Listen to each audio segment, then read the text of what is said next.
call the meeting to order. If you could please stand for the prayer. Dear God, today as this session opens, we pray that your presence will be before us and everyone who serves in the decision-making process of our city. We pray for direction which will lead our city to be strong and unified. May we continue the legacy of our founders. May we be granted this day the wisdom to make decisions which will be for the good of our city. We also pray for your special blessing on all those who are working to transform our city and make it a better place to live and work. Amen. Pledge of Allegiance.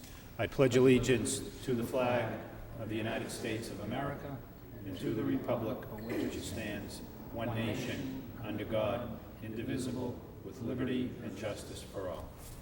Roll call. Councilor Donahue. Here. Councilor Elliott. Mayor Martin. Here. Councilor Armand Murcia. Here. Councilor Rita Murcia. Councilor Milanazzo. Here. Councilor Mendonça. Here. Councilor Broderick. Here. Councilor Caulfield. Here. 8 present, 1 absent. Okay, before we begin the formal agenda this evening, we do have a proclamation. October is Domestic Violence Month here in the city of Lowell. And before I make the proclamation, I'd like to just thank the city manager and other people involved in the city manager's task force on domestic violence, specifically Lynn Brown-Zunis and our former colleague Kathleen Kelly, who participated in a breakfast this morning. There was a very interesting panel discussion with members of the state delegation, city manager, myself, people from the district attorney's office, also people from the sheriff's department, and Chief Designee LaValle all participated. It was an interesting and insightful discussion. There was a keynote speaker, and I think the city really has come a long way to raising the awareness of domestic violence here in the city and approaches to stomping it out. I think we are indebted to City Manager Brian Martin, who first formed the City Manager's Task Force, City Manager John Cox, who continued it, and now City Manager Bernie Lynch. So I'd ask the members of the task force that are here if they could come forward to the podium, and I will present a proclamation. Whereas a task force was created in 1996 by the Office of the City Manager to provide a comprehensive, coordinated community response to domestic violence in the city of Lowell. And whereas the task force promotes services and activities that are preventive rather than reactive to break the cycle of violence and promotes and initiates educational programs designed to enhance social awareness and societal stereotypes regarding domestic violence and encourage victims to seek help. And whereas the City of Lowell Domestic Violence Task Force educates the community that domestic violence is a crime, a public health issue, and a serious human rights violation, and promotes creative and responsive legislation to keep victims safe and hold perpetrators accountable. Now, therefore, I, William F. Martin, Jr., Mayor of the City of Lowell, do hereby proclaim the month of October Domestic Violence Awareness Month in the City of Lowell, given the second day of October 2007 by me, the mayor, and I'd like to thank Kathleen and Lynn for the good work you're doing on the task force. Thank you.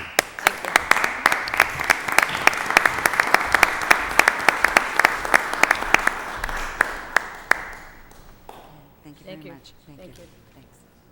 Thank you.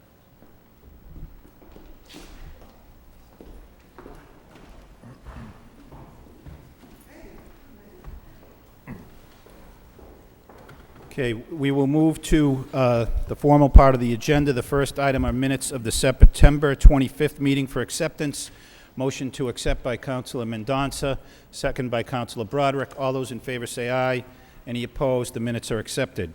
Under the city manager's portion of the agenda, we have communications from the city manager concerning responses to various council motions and requests.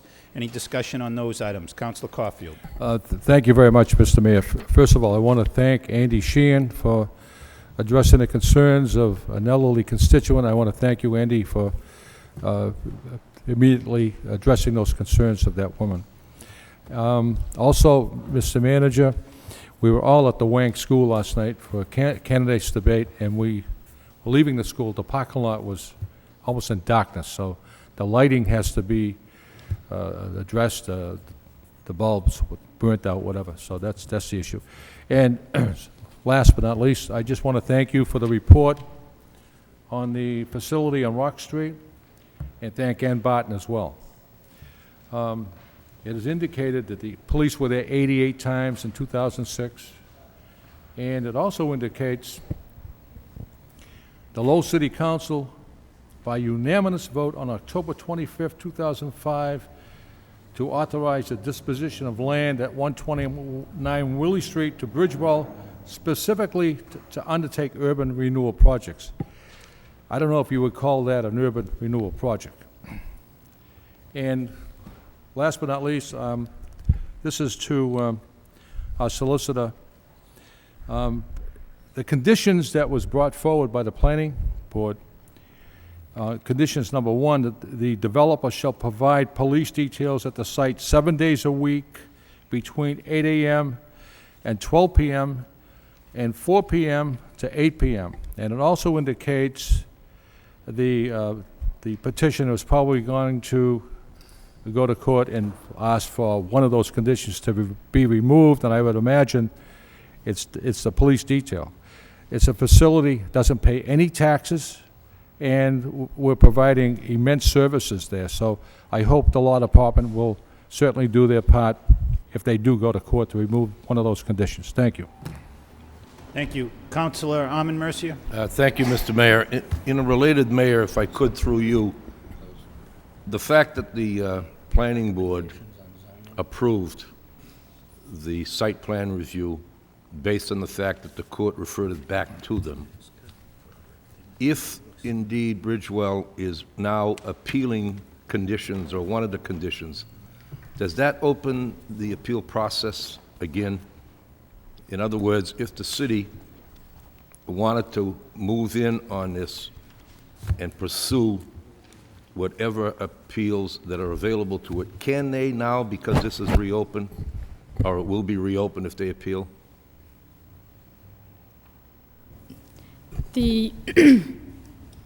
I believe it's the second week of October, which will spell the deadline as to whether anybody will appeal or not.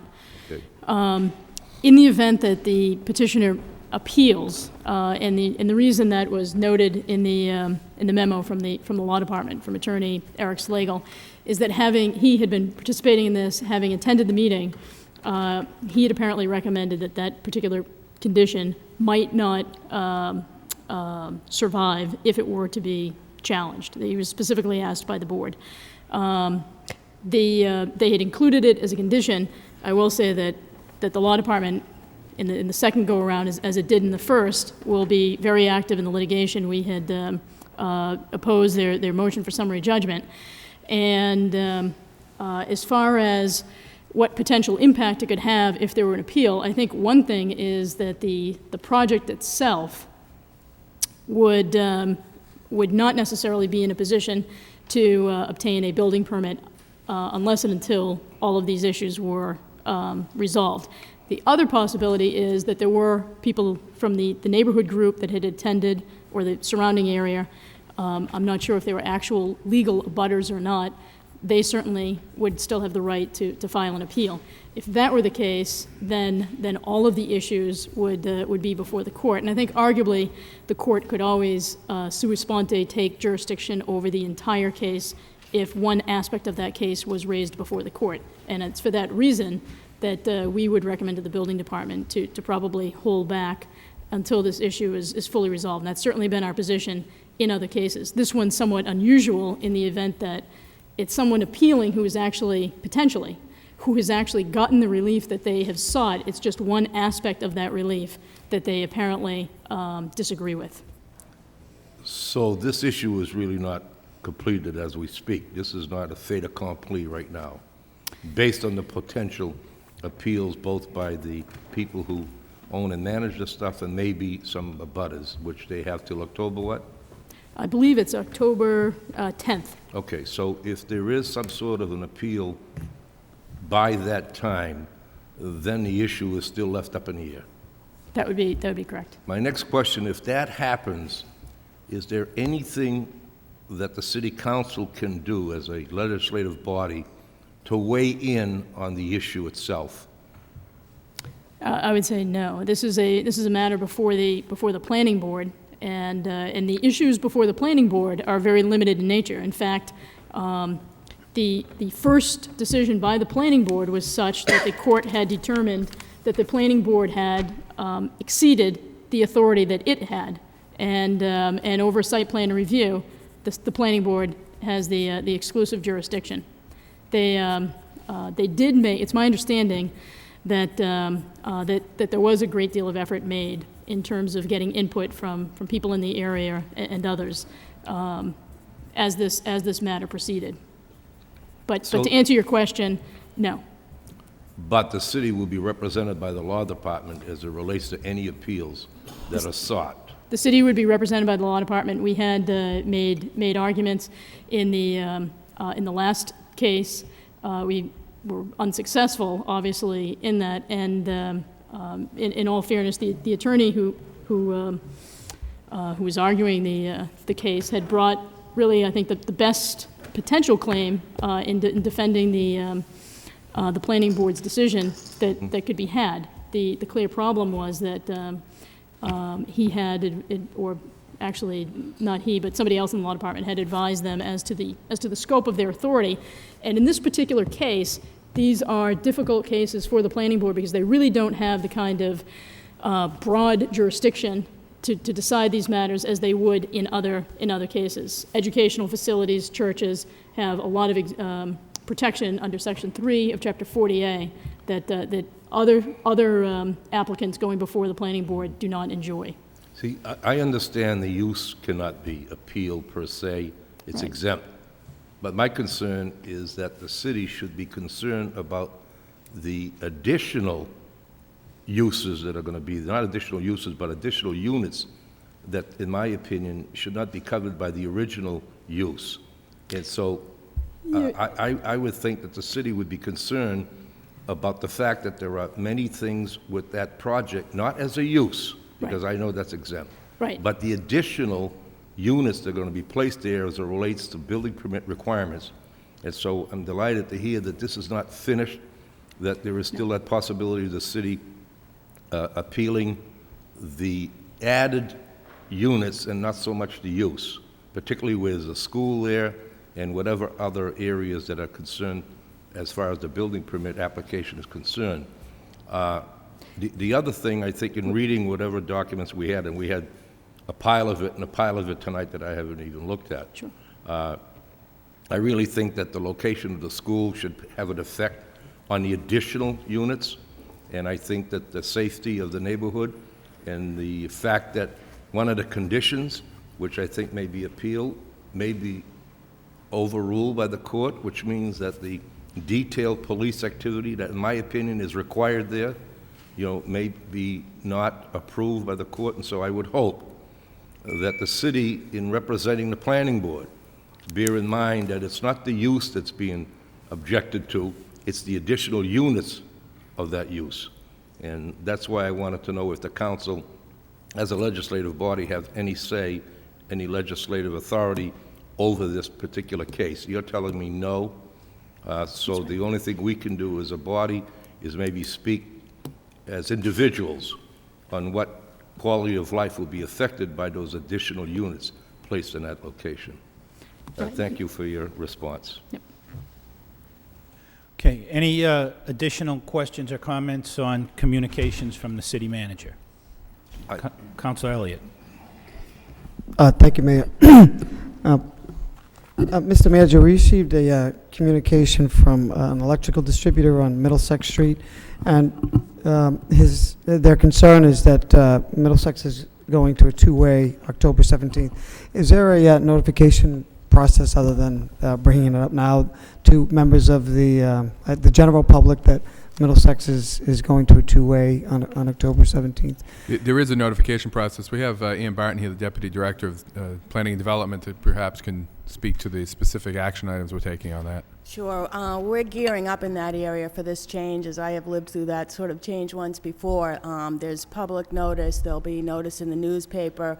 We'll have staff out going door to door to make sure people know about this. We're going to have the area fully staffed for the evening before, the morning of, Police details will cover the area so that motorists are aware of the change, because obviously there are dangers. There'll be changes to the signals at the intersection, Towers Corner there, Central Street where it meets Middlesex, and it'll be more or less a full court press just before that date. And actually, at your meeting on the 16th, you'll vote the ordinance that deletes the current one-way operation to make it officially legal for the two-way operation. So we're really gearing up for it. Okay, thank you. I just had one other item, Mayor, and that's a motion regarding the study of the pros and cons of feasibility of the benefits of keeping the Lasher and the Songus Arena. There is a recommendation to send it to the Subcommittee on Cultural Affairs. This is a very interesting report and really puts the issue into perspective, so I think it's important to make that motion, Mr. Manager. Second. Okay, motion to refer that to the Subcommittee on Cultural Affairs, second by Armin Mercier. Mr. Manager? Oh, if I may, Mr. Mayor, thank you for your comments regarding the report. It took us a little while to put it all together. We've explored a number of different aspects of the operation of all of our entertainment venues, and particularly as it relates to looking at what some other communities are doing and the arrangements that they have with their vendors. And we're still compiling quite a bit of that information as we move forward, and I look forward to working with the subcommittee as we try to address these issues, particularly as it relates to the arena, given the financial exposure that the arena has for the city. I've also had an opportunity to speak on a number of occasions now with Chancellor Meehan, to look at ways that we can partner with the university and how that relationship can move forward to make them more active participants in the operation of the arena and absorbing some of the risks as well as certainly some of the benefits of being able to utilize the arena. So I think we're entering into a new phase here with the arena that I think hopefully will be some light at the end of the tunnel, because the arena has been a drain certainly on the city for some period of time now. We have a contract coming up with SMG that needs to be reviewed. We know now where we are with the Devils for the next couple of years and where we are with the university, or we have a pretty good idea where we are with the university with their hockey program. So this gives us an opportunity to really explore some different options to expand our revenue opportunities there and try to look at ways of cutting down on some of our operational costs as well. Thank you. Okay, any further discussion on the motion to refer this to the subcommittee? Councilor Milanazzo? And thank you, Mr. Mayor. I'll support the motion to refer it to the Cultural Subcommittee, but at some point we really do need to bring the arena issue anyway to the Community University Partnership Subcommittee, which I believe there was a motion that was actually supported by the council from Armin Mercier that I think something actually did go there. That was going to be my motion, but I'll defer to the motion that's before us. Okay. because, Well, I don't mind amending the motion to make Make it a is it a joint. joint subcommittee. That would probably That'd be, be fine. Okay. Have it be a meeting with the joint subcommittee because of the interest in the arena, and particularly the close to $1 million deficit that we're looking at, and plus capital expenditure in the future that we have not planned for. So if we could include that. So amended to be now a joint with the Yes, two sir. subcommittees. Any objection for that? All right. Further discussion on this item? All those in favor of the motion say aye. Aye. Any opposed? The matter is referred to those two subcommittees, university and cultural issues subcommittees. Other issues in the manager's packet? Councilor Broderick, did you have one? No, that was going to be it. Okay, Councilor Caulfield. Thank you, Mr. Mayor. We received a notification from the school department that the Butler School is being considered surplus by the school committee, and probably could put an RFP out there, Mr. Manager, see if anyone would like to purchase the property or whatever. So, sure.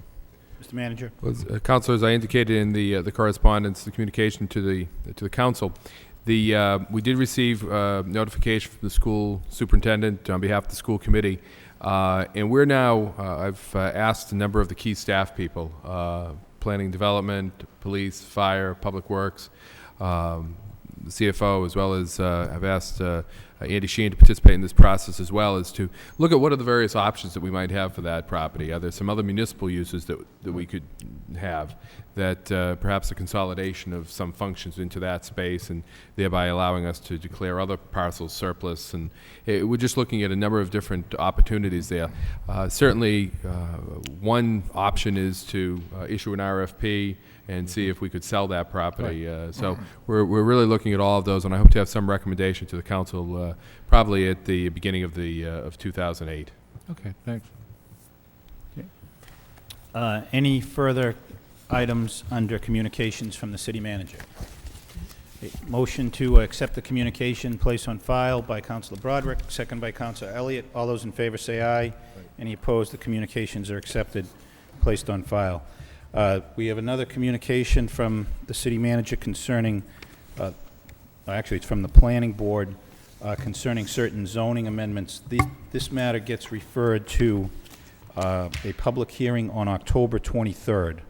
So move. So moved by Councilor Armin Mercia, seconded by Councilor Broderick. All those in favor say aye.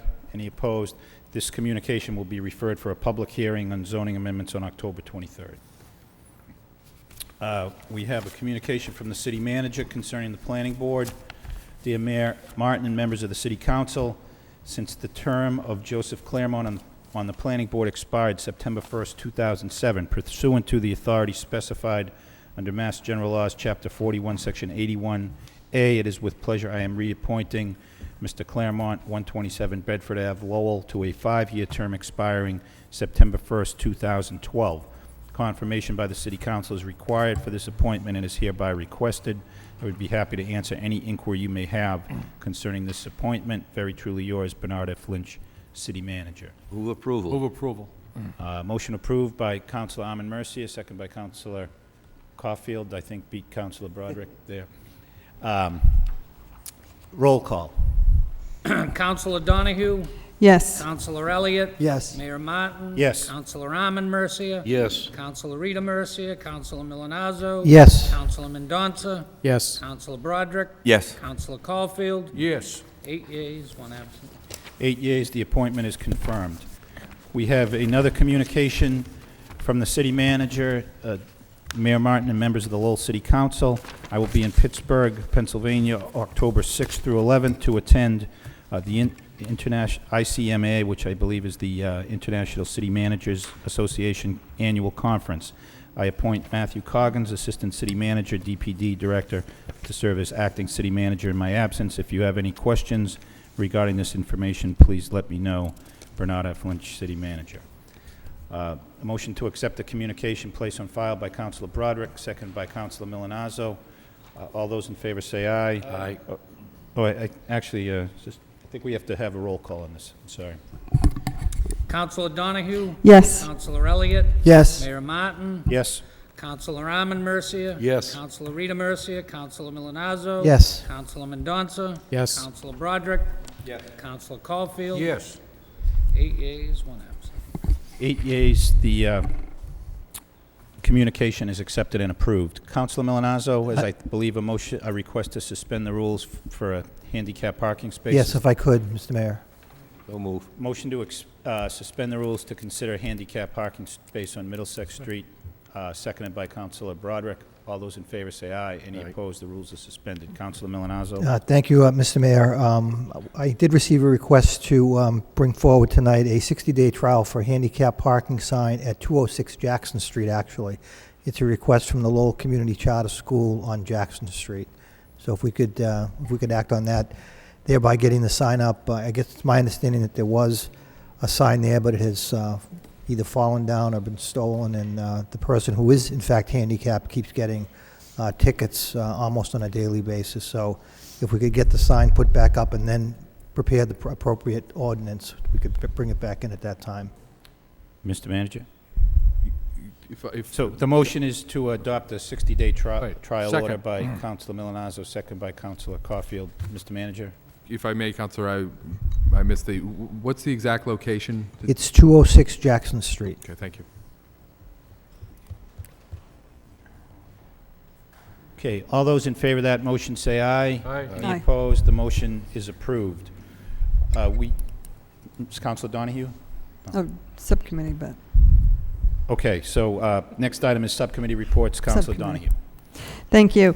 The Public Safety Subcommittee met this evening to take up the matter of indemnification as it pertains to the police department. There were two portions that had previously been referred to the subcommittee, one having to do with the indemnification of police officer John Boutselis that the council had already acted on, namely by requesting a home rule petition be filed in order to authorize or enable the city to indemnify Officer Boutselis regarding a judgment.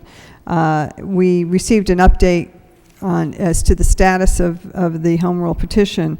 The manager advised us that the home rule petition was timely filed right after the council had voted on it here, forwarded to the State House, and as of today, or most recently, it's our understanding from Representative Kevin Murphy that it has now moved to the Rules Subcommittee down at the State House, and we are awaiting action. So it's following its normal course at the State House, and we're, very optimistic that it will proceed, and the manager will continue to monitor the progress of the home rule petition, as will the attorney for the union, Attorney Timothy Burke, who was in attendance at the subcommittee, as well as members of the Patrolmen's Union and the president, Officer Boutselis. So that's the status of that. It's at this point out of the hands of the city and at the State House, but the city will continue to check on it regularly and make sure that we're up to date as to its status. But it could be a matter of weeks or a couple of months even before it winds its way through the State House. The second matter had to do with a policy as it pertains to indemnification, and the solicitor's office had provided us with a draft of a policy when we last met, and of course bearing in mind that Massachusetts General Laws Chapter 258 Sections 9 and 13 set forth what the city can do in terms of indemnification of a police officer, and the language is specific, and so we certainly have to follow the law as it comes to this policy and indemnification. However, the draft of the policy was circulated to both unions, the superior officers and the Patrolmen's Union. As I indicated, Attorney Burke was in attendance. He had made a couple of requests for some language changes, which after discussion at the subcommittee, we're going to make a couple of changes to the language in the draft policy. And one having to do with certain fees, and the other having to do with making sure it's clear that the obligations, whether it's of the city and or the police officer as to indemnification, that there be requirements that notices be done in writing, and so that there's a documentation and record. At the conclusion of the subcommittee, there was a motion made and approved to adopt the draft policy with these revisions. It was returned to the solicitor's office for those revisions. There was a representative from the Superior Officers Union who just requested an opportunity to have his union take a look at it, the revisions, and assuming there's no objection, then once that's accomplished, it will come back to the council as a whole with the recommendation, which I'll bring forward once we have the policy in hand. So it looks as though we do have pretty much the policy in place now in terms of the work of the subcommittee, and as has been indicated by the solicitor in the research, very few, if any, cities or towns have such a written draft, written policy. Most follow the statute, and as was acknowledged by the attorney for the union, and this is actually something that the city of Lowell will be leading the way in establishing a written policy as far as indemnification of police officers, and something that is not only in the best interest of the police officers, so they know the city is going to back them and indemnify them. But it's also in the best interest of the city, so that there's no misunderstanding in these cases. And so we look forward to receiving that back once the once the policy is recirculated by the law department. And that's a report of progress. I don't know if any other members of the subcommittee care to add anything. Thank you. Counselor, anything further on that subcommittee report? Okay. Motion to accept the report as a report of progress by Counselor Broderick, second by Counselor Mendonça. All those in favor say aye. Any opposed? The report is accepted. Additional subcommittee reports, Counselor Elliott.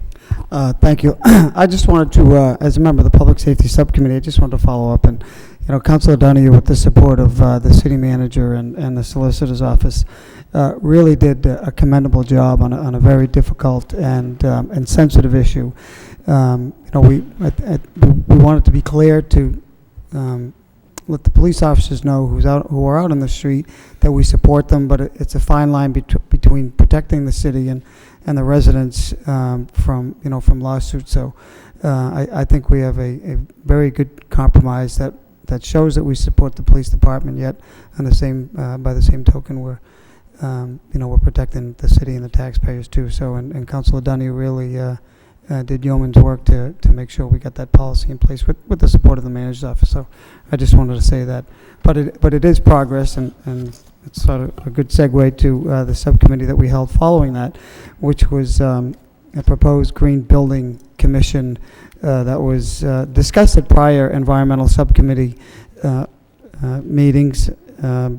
So we the long and the short of it is that the subcommittee did adopt the recommendation from the city manager. And essentially, in a nutshell, the Green Building Commission, their mission statement really says it all. I'd just like to read it, but it's to promote and advocate for green design, construction, and development practices in the city of Lowell through research, identification, and implementation of policies, programs, and education that will increase the sustainability and reduce environmental impacts of building activity. It's a mouthful, but it's very all-encompassing, and essentially with the commission, it will play an advisory role, but to look at building practices and try to bring more environmentally friendly practices and policies that will really result in energy, less energy use, and promote sustainability. I'm tripping over my words here. So, Mr. Manager, I don't know if you want to add anything more. We did have a subcommittee to go over the items, but it's a good thing for the city. It's a group of volunteers that are very enthusiastic about getting together and promoting practices that will save money and increase environmental awareness and practices in the city. So, Mr. Manager. Councilor, if I could respond, I think that your subcommittee has met on a number of occasions and really challenged the staff and my administration to come up with some ideas of how we can make the city more environmentally conscious, and whether that be with the promotion of or the development of green buildings that are municipally owned, or trying to put programs and processes in place that provide for private green buildings. It's a recognition that we have to pay more attention to the environmental quality here in the city with regards to certainly the use of energy and its impact on the environment, but it also saves, and clearly it also saves us money if we can make our buildings more energy efficient. But it goes beyond that to other issues of sustainability, the water quality, air quality. And in the end, I think Lowell has the opportunity, although there are other communities that have done quite a bit in the way of green buildings. I think it is an opportunity for the city of Lowell to once again be a leader in a particular area. And this is certainly working with the university and with our own staff that is well versed in these issues. I think we can put in place the programs and the systems that with the use of this commission and working with your subcommittee, we can make that a reality for the city. So I'm looking forward to working with you on that. And I just want to mention, to clarify, this is just to promote. There's no, I don't want to leave any impression that there are any mandates that you're going to have to use certain materials and go through certain practices. And it's a very good collaboration with UMass Lowell, who has already established green building guides and are well on their way to collaborating with the city. So thank you, Mr. Manager. that's a report from the subcommittee. Thank you, Counselor. Anything else on this subcommittee report? Motion to accept the report as a report of progress by Counselor Broderick, second by Counselor Milonazo. All those in favor say aye. Any opposed? The report is accepted. Additional reports? The motion, Mayor, was to adopt the recommendation and have the manager appoint a Green Building Commission All right. also. So I'm sorry, the motion was not only to accept the report, but to adopt the recommendation of the subcommittee. Same first and second. All those in favor say aye. Any opposed? The report is accepted and the recommendation is adopted. Additional subcommittee reports? Okay. We have 3 reports from the wire inspector on various pole location petitions, one on Beacon Street, Marlborough Street, and Arch Street. Motion to accept the reports and adopt the accompanying orders by Councilor Broderick, seconded by Councilor Milonazo. All those in favor say aye. Any opposed? The reports are accepted and the accompanying orders are adopted. We have a petition from Northeast Interiors concerning a construction easement, 511 Moody Street. This is to be referred to the Law Department for the preparation of the proper vote. So moved by Councilor Milonazo, second by Councilor Mendonça. All those in favor say aye. Any opposed? Hearing none, the matter is referred to the Law Department. We have a second petition from EDI Electric. This is to be referred to the traffic engineer for report and recommendation. So moved by Councilor Elliott, second by Councilor Milonazo. All those in favor say aye. Any opposed? The matter is referred to the traffic engineer. Under motions this evening, we have the first motion by Councilor Elliott. City Council requests the city manager provide a full report on the odor remediation project at the wastewater treatment facility. Second by Councilor Caulfield. Councilor Elliott. The motion speaks for itself. I know it's been some time since there has been discussion on this, Mr. Manager, and I know that we have made progress on it. A couple of summers ago, we were undertaking a study. We get that report back, and planning and, I believe, design is underway. So I've received some calls and emails naturally over the summer when the odor gets worse or seems to hit its peak, if you will, and I thought it'd be good if we could provide a presentation here at the council so people could see it at home as to where we're at, where we're going, and what they can expect. Thank you. If I could suggest, too, I know a lot of us have received these calls, but I think it's fine to have a report come in a presentation here, but I think it probably should go out to the neighborhood as well. Definitely. Okay. And maybe even at a neighborhood meeting or... Doesn't matter to me as long as it gets out. Mr. Manager. Mr. Mayor, actually, I was going to say something similar. I know that a number of you have contacted me with this problem sometimes on the weekends to let me know that some of the neighbors are experiencing some real problems with the odor issues out there. And I do think that we want to get as many people knowledgeable about what the city is doing as possible. So clearly these things unfortunately take time to put them in place, and I know it's been a long time coming, but I think we are making progress. Mark Young from Wastewater and I have talked about this on a number of occasions, and I do think that the idea of bringing a report to the City Council is very important and very necessary, but in this particular case too, I think we do need to go out beyond that. And the idea of meeting with the Belvedere Neighborhood Association, which experiences many of these issues, as well as perhaps the Centerville Neighborhood Association, would be very useful. So I'll come back with perhaps it makes sense to come back at a meeting in the next couple of weeks with Mark Young to speak here, and then we'll put ourselves on the agenda of those neighborhood associations, or ask the presidents of those groups whether they want to have a joint forum that we could sponsor here at City Hall or at another location here in the city to bring all of those people together. That makes perfect sense. Thank you. Thank you. Councilor Caulfield? Thank you very much, Mr. Mayor. I was canvassing sections of Belvedere and East Merrimack Street and some of the smaller streets, and many constituents asked me what is happening with this issue. And I told them we would get a report, and I'm happy that Councilor Elliott filed this motion. I'm looking forward to the report, but many constituents out there, Mr. Manager, want that report also. And I think it's very important that we supply them with that report, whether it's 100 or 200, but they're concerned about it and they want some answers. So I'm looking forward to either a neighborhood meeting, or CSO meeting, or meeting with you and the neighborhood, whatever. But they're looking forward to this report. Thank you. Thank you. Councilor Broderick? Can I also suggest that we put it online? Many of these people would go to the website and look, especially if they know that it's going to be posted, because it may be quite lengthy and something that people could look at their leisure. Just keep the smell off the line. Thanks. Horrible. Councilor Milonazo?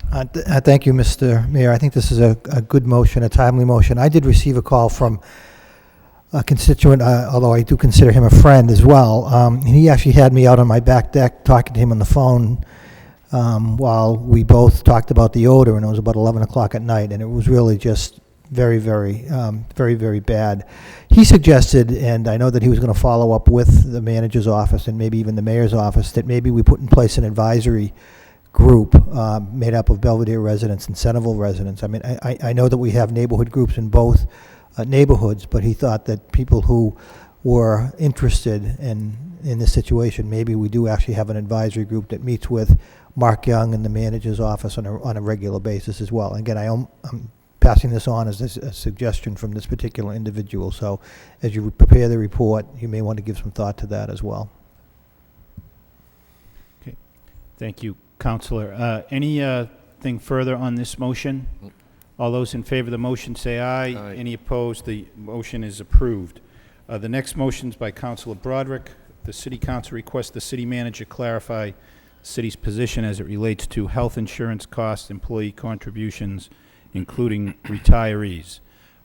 We did have somebody registered to speak on this.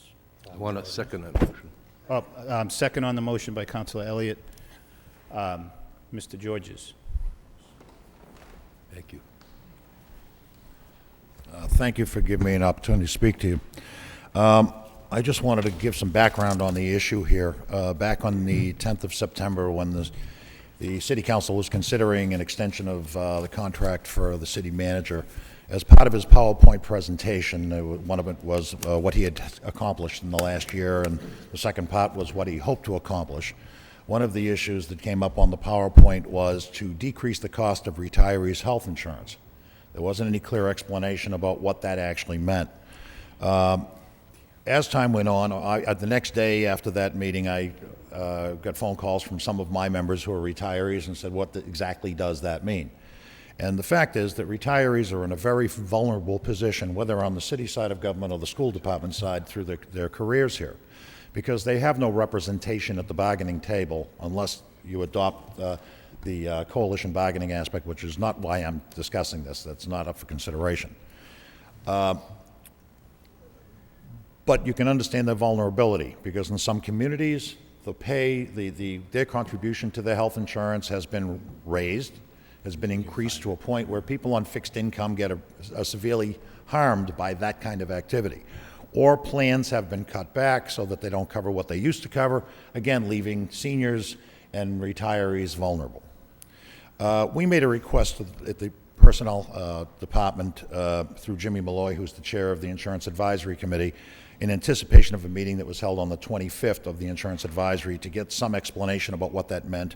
At that time, we had no additional information. The city manager could not attend.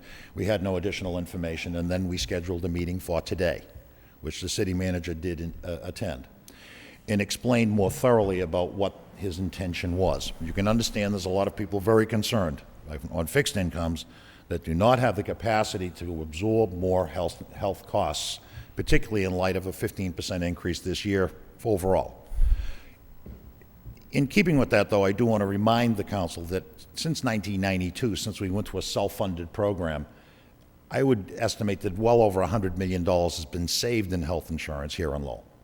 I think the city manager will agree, and certainly with the consultants from Cook & Company who act as consultants, that if we were buying the same plans that we have right now over the counter, they would be considerably more expensive. In some cases, a Master Medical would be twice as expensive as it is in the city of Lowell.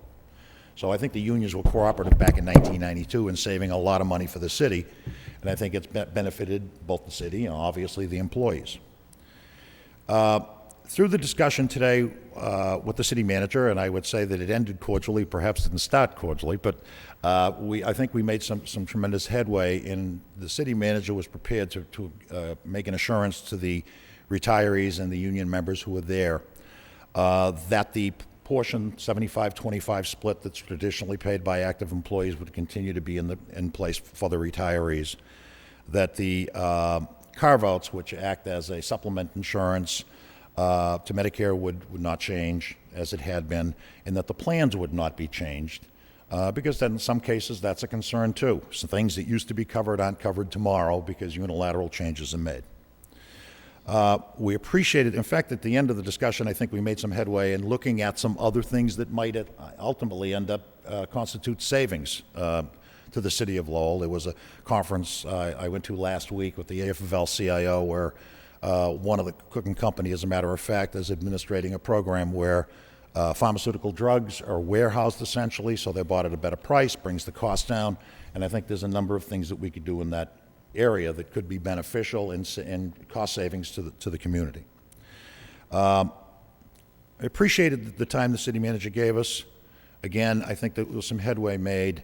The assurances that none of these things would be impacted, the percentage city contribution, employee contribution, no changes to the plans, no changes to the carve-out or supplemental plan, and the no pushing toward Medicare and adoption of Section 18, because, quite frankly, most employees or retirees in the school system and the city side go to Medicare automatically. It's not necessary to enforce it.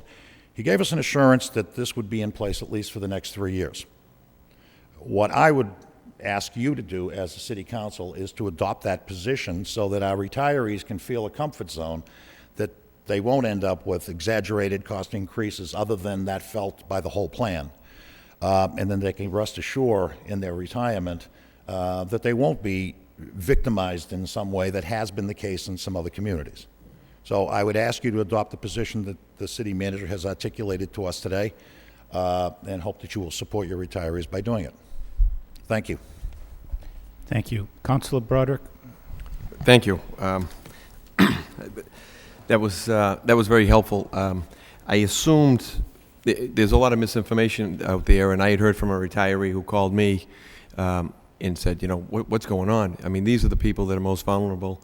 They're on a fixed income, and healthcare is a huge issue for them, as it is for everybody.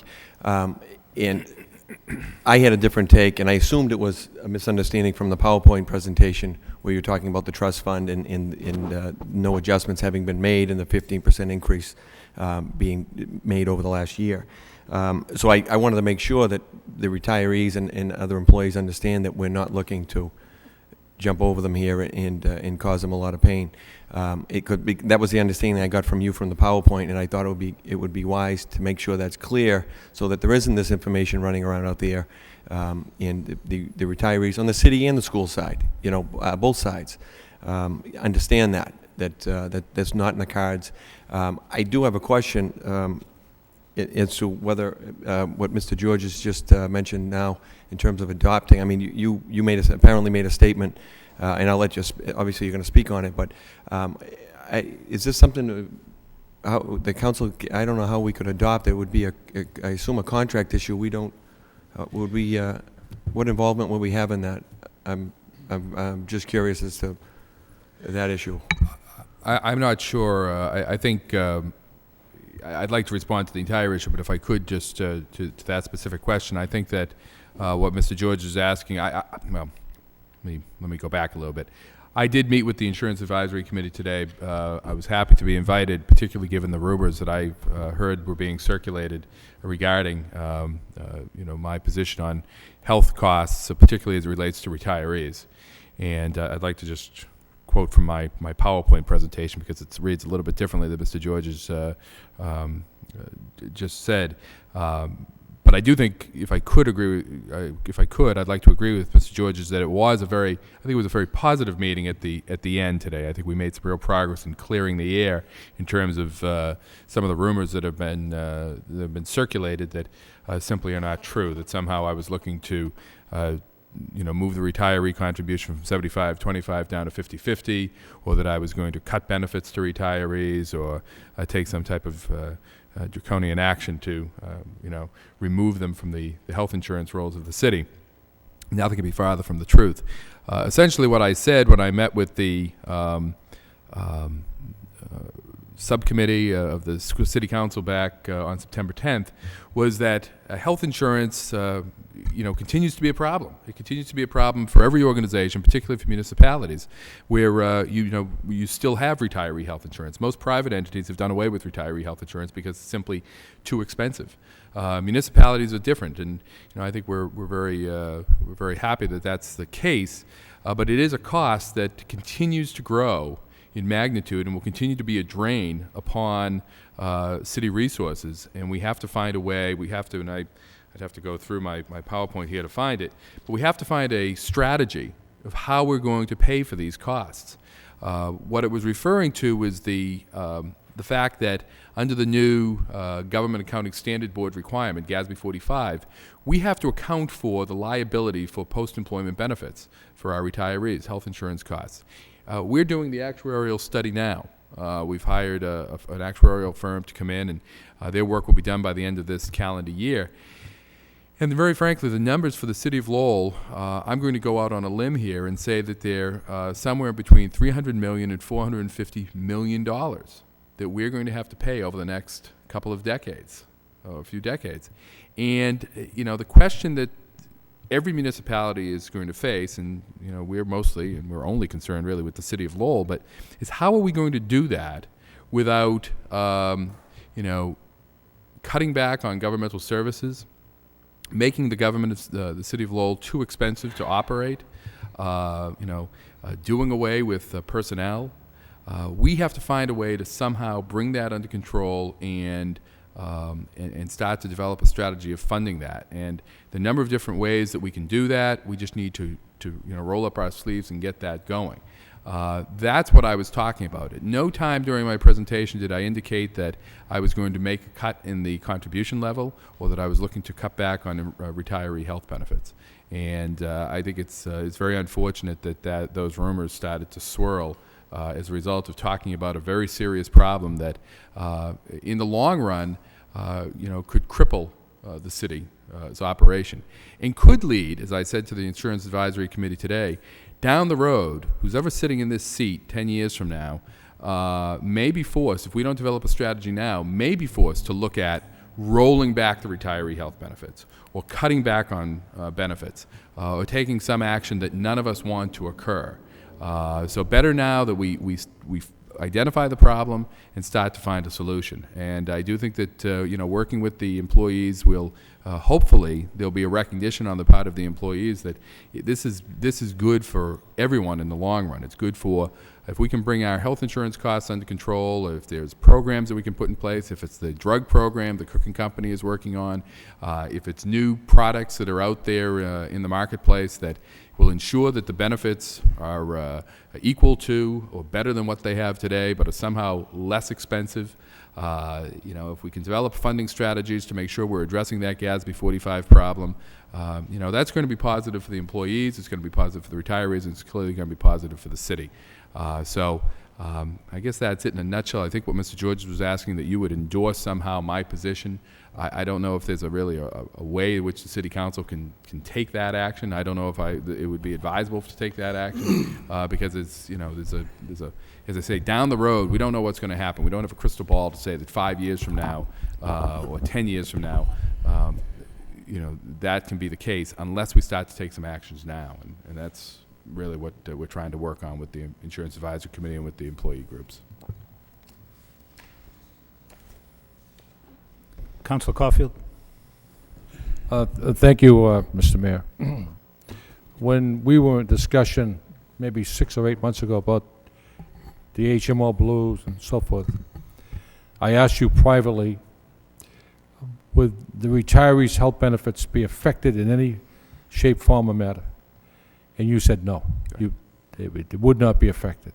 And I'm happy to hear that, because whether it was a clerk, somebody who worked for water utility, wastewater, or DPW, when they retired, the city shook their hand and wished them well. And that health insurance went with them. As it was indicated here, many of these people are on a fixed income, and they're concerned. But I'm very happy to hear that, Mr. Manager, that their health insurance will not be affected for at least 3 years. Is that what I understand?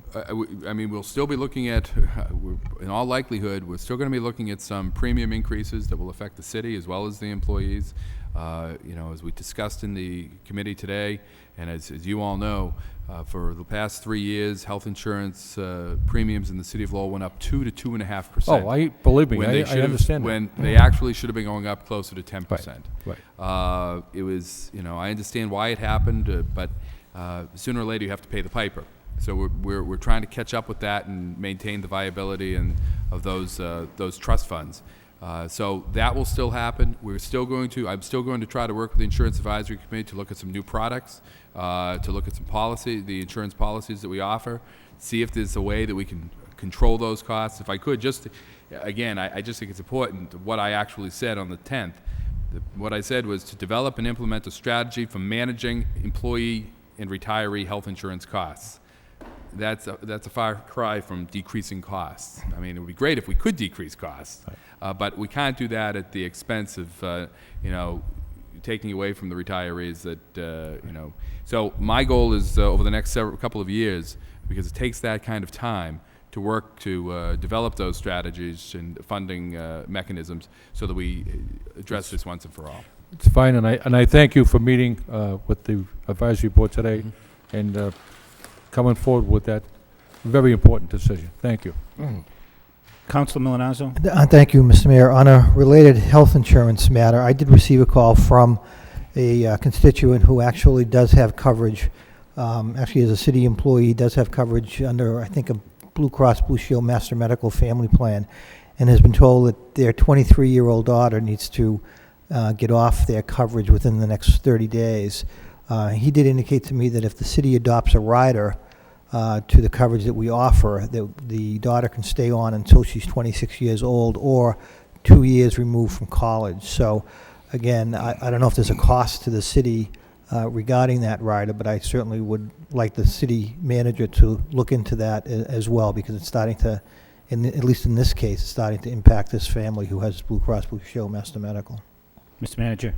Mr. Mayor, I think I've spoken to Councilor Milanazzo regarding this particular matter.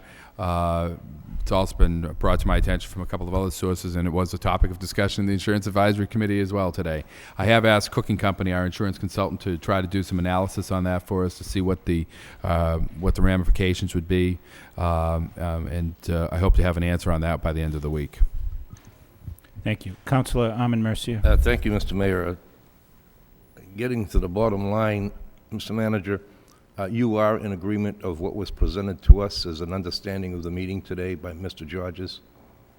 Generally speaking, yes. That okay. I said it's not my my intent. Although it'd be ideal to adopt it as something that we can do, I'm not sure legally if we can do that. Right. But for the record, you are in agreement with what was presented here tonight. Next 2 to 3 years, I do not want to make 3. any. Well, we're halfway through this one. Okay, but, all right.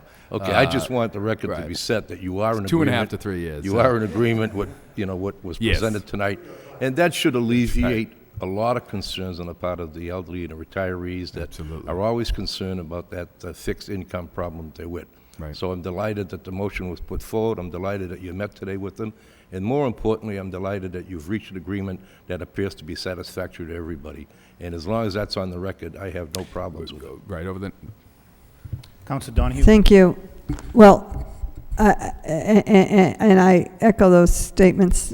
However, I just wanted to be clear, there was never a plan to change the contribution by retirees or employees or anybody. I mean, the first I heard about it wasn't from City Hall, or it wasn't from you, or it wasn't from your PowerPoint presentation. It was, believe it or not, rumors in the city of Lowell. Now there's a surprise. So, you know, I just want people to understand, because it is unfortunate. This is so important to people, their health insurance, and especially when you're retired and elderly and on a fixed income. And so when you're, if there's a victimization, it's people are being victimized by the rumor mill. And that's really, it's sad that happened. So I think it's important that people not misunderstand and think that there had been a plan, but now it's changed. It was never a plan. There was never a plan, and Counselor, I heard the same way you heard. I heard what I was doing through rumors, before I could tell myself what I was doing. Rumors in this city? You've got to be kidding. Mayor Martin. Thank you. Mr. Manager, what I heard too was, I think, and maybe part of what fed the rumors is in other communities, maybe that's been a source of revenue or budget fixes, is to, treat the retiree plans differently somehow than the employees. And what I heard today is that that's not going to happen, that the same treatment that present employees get, who bargain aggressively for whatever they get, are going to still continue to apply to retirees. And I think what I also heard is that to the extent there are improvements, things like cheaper prescription drugs, which are a big issue, I think, for retirees, if we can find a way to make that less expensive for present city workers, that the retirees will also have the benefit of those plans as well. And so that we're not in the business of trying to pit one group against another. I think it's right now, as I understand it, everybody's treated uniformly, and that's going to continue into the future. Is that? That is my goal, yes. All right. And at least through the term of your contract. Maybe it's a good thing we extended that to 3 years out. I thought Mr. George was going to advocate for a longer contract for me tonight so that we could keep that in place, but we haven't worked that out yet. And I also got the call about the other issue with the people at the other end of life, just getting started. And so if you could have the answer to that for next week as you thought you could, that would be helpful. So thank you. Councilor Armin Mercier. Before we adjourn, I wonder if the city clerk, for the benefit of the people who are watching this evening, wondering why Councilor Rita Mercier isn't in attendance, which is very rarity, if you would make some sort of announcement insofar as why she's... Excuse me, could you just accept Councilor Broderick's motion? Oh, I'm sorry. Yeah. All those in favor of the motion, please Aye. signify by saying aye. Aye. Opposed? It's a vote. Thank you. Without getting too deep into the situation, if you could just inform us officially so that the people who are watching would know why she's missing. Just to let the council and the viewing audience know, Councilor Rita Mercier phoned the city clerk's office approximately 5:15 to inform us that she would not be in attendance at tonight's meeting due to the ill health of her husband. He has returned to one of the treatment facilities in Lowell hospitals, and quite frankly, that's all. Thank you very much, because I'm sure that's on the minds of a lot of people, and our best wishes go to Ralph and Rita and her family. Thank you. Move to adjourn. Move to adjourn. All those in Second. favor? Vote. Thank you.